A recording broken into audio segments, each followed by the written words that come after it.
purposely trying to give me bad fucking advice? Like, did he say to himself, oh, I know what I'm gonna do, watch this, honey. I'm gonna fuck him up financially. I'm gonna tell him what to watch this shit. I'm gonna make some, hey son, I got a good fucking idea for you. Hey, no, my dad wasn't, look, my dad gave me the best advice that he knew. I'm gonna give you the best piece of financial advice that I've ever been told in my life by a very, very wealthy person. He said, Drew, if you want to have money, like money, the biggest thing you gotta do is stop taking financial advice from broke people. Now, understand, my dad, who's my absolute best friend, I love my dad, my mama. My dad being my best friend, who gave me all kinds of advice growing up. He gave me that advice, not because he was trying to hurt me, it was the best advice that he knew. He was trying to help me. But understand, if you go back to my family and go back for generations, what you'll find is a whole bunch of really good working, hard working, salt of the earth fucking people that worked their whole lives only to die broke. My dad gave me the best advice that he knew, although it never ever actually worked for him. That makes sense? So I was getting I built my entire, out of high school, I built my entire financial foundation off of advice from a person who did not have any money, telling me what I should go do. The biggest mistake we make is those that are around us.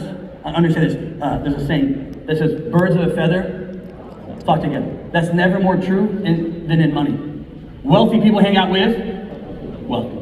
Middle class hangs out with, poor people hang out with. It's how it works. Because birds of a feather flock together. You'll never find a homeless person that's like, man, I'm broke as shit, homeless, but I tell you what, my best friend is worth $7.4 billion. No, he's not. I mean, he could be, but he's not your fucking best friend. Because those two birds of a feather do not flock together. Inside of here, what happens is we get around a whole bunch of people like us. People that are contributors. But thinking that we actually are winning at the game of money. But always ending up back at fucking zero. And our thought is if we just keep pushing and dragging and driving through all these fucking hard times and all this workload, that eventually somehow, some way, we don't know how, we have no fucking understanding of how, but we believe, like fucking Santa Claus, that if I just fucking keep dragging it, that somehow it'll break free and I'll become super fucking wealthy one day. And listen, I'm trying to have a very honest conversation with you. That's not true. You can do that shit as long as you want to. Those rules that you're playing by only lead to one area.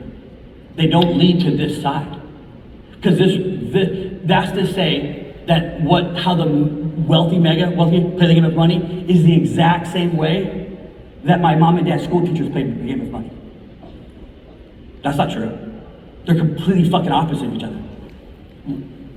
What you thought I said was that the two sides are somewhat different. That's not what I said. I said that all the rules of money on this side and all the rules of money on this side are literally the exact opposite of each other. We think, well, no, there's like somewhat. No, they're not. There's like the opposites. That's why they call it the 99% and listen to me. If your thinking was accurate, that would mean that the wealth gap between the 99 and the 1%, it must be getting closer together. Is the wealth gap between the 1% and the 9% getting closer or further apart? All right. So the idea that the same fucking rules would not apply. Because if that was true, we would have this group moving all the way over here eventually.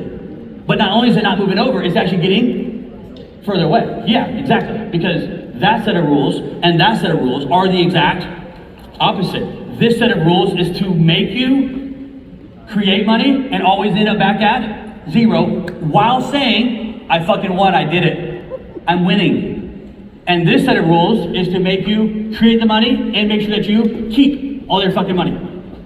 You see, creating money and keeping money are not the same things. And what that side gets really good at is creating it, because that's the business side. What we're not good at is knowing how to keep it. I don't mean keeping it as a budget, like fucking Dave Ramsey shit.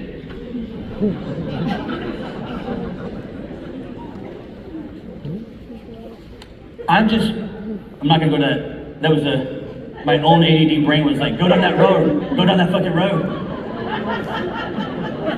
For the sake of you, I'm not. Understand, AARP did a survey, and they said, hey, they said 76% of all Americans live paycheck by paycheck. That doesn't mean that 24% don't. It just means that because there's 99% in one, it's like there's also 23% that live below paycheck by paycheck, and 1% that live above it. Prudential Financial did a survey. They interviewed a bunch of people and said, hey, what is the number one emotion that you have about money? So they asked all these people in America. They said, hey, what's your number one emotion about money? Do you know what the number one answer was? The number one emotion that people feel about money. You know what it was?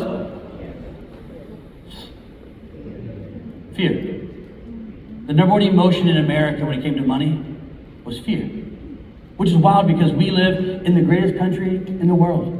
The most capitalistic, opportunistic country in the world. We printed more fucking money in every administration, it seems like, than we ever have in the history of all histories. And yet, somehow, you ain't fucking got any. Let that one sink in for a second. We just printed more money than we ever have in the history of the world. And you don't have it. Well, who the fuck got it then? Someone got that shit. Does that make sense? And this isn't a Democrat Republican thing. I'm saying they all fucking do it. But where does it go? Because it didn't go in your account.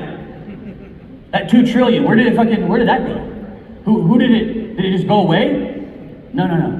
Understand, it always ends up at that side over there. They said, if your number one emotion about money is fear, what are you afraid of? Follow-up question, they said, well, what are you afraid of?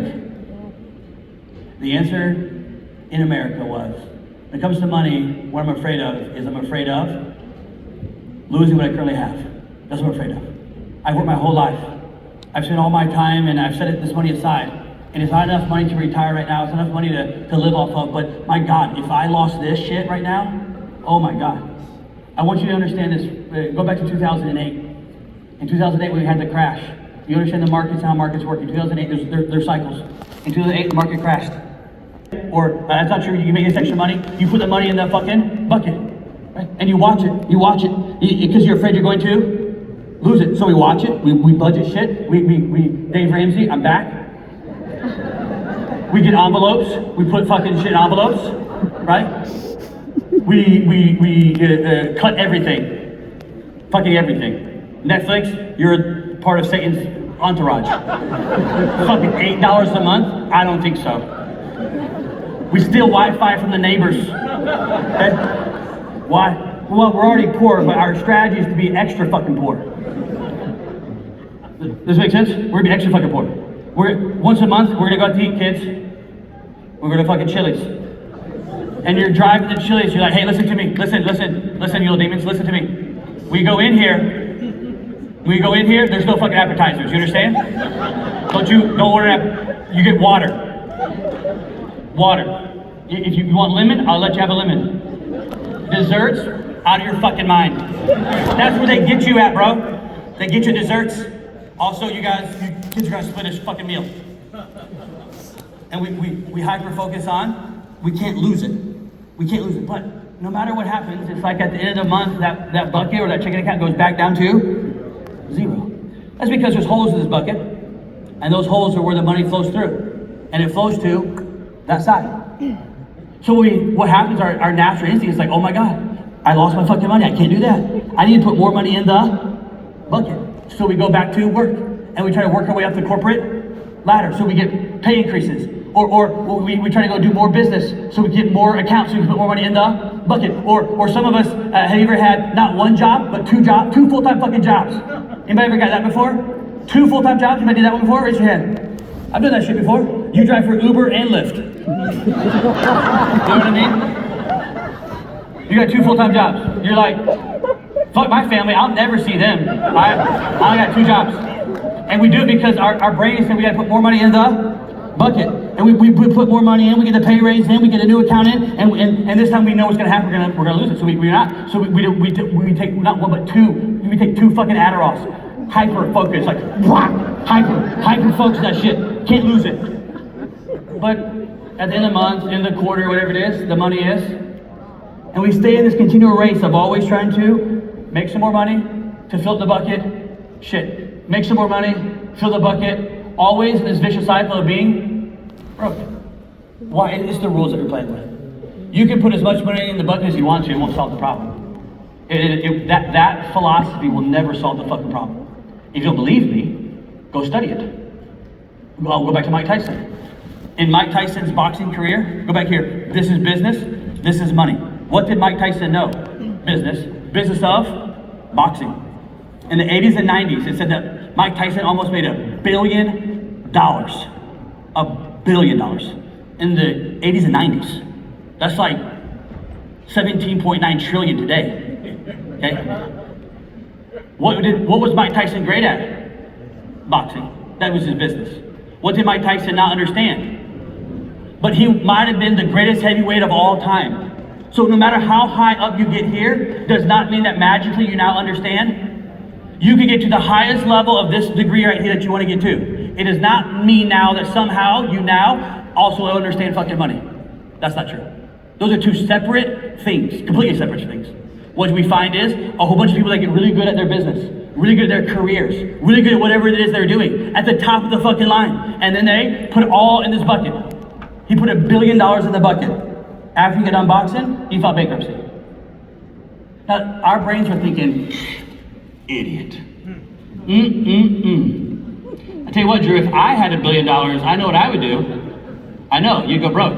No, I would do other stuff. What happens is we think that if we get money in the bucket, it's solved. It won't, because you didn't change the rules. You're still using the same fucking rules. This is why you see people win the lottery, $22 million, put it in the bucket. 5 years later, bankrupt. What do? Judge the shit out of them. Wow.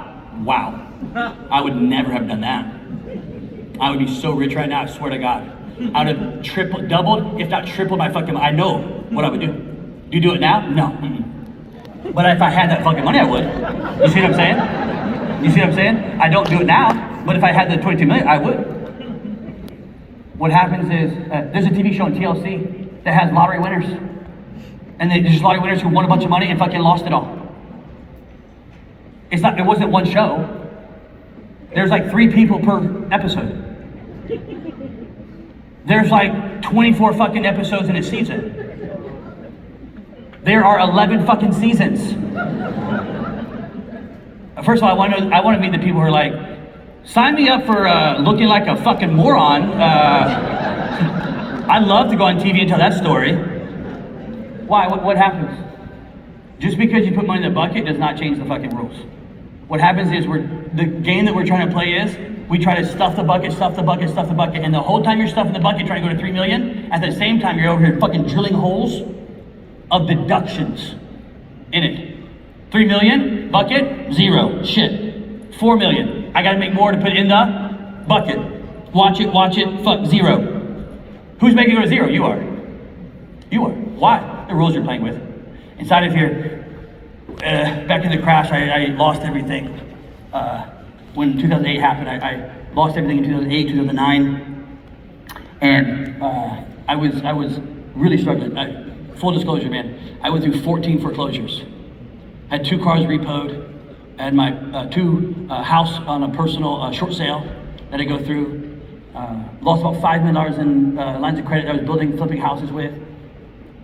My wife left me, and my dog got kidnapped. That's a fucking true story. All that happened in like 6 months. Okay? I went from Andrew's the fucking man around my family, broke people, and I'm over here flipping 30 houses a month like burgers, bro.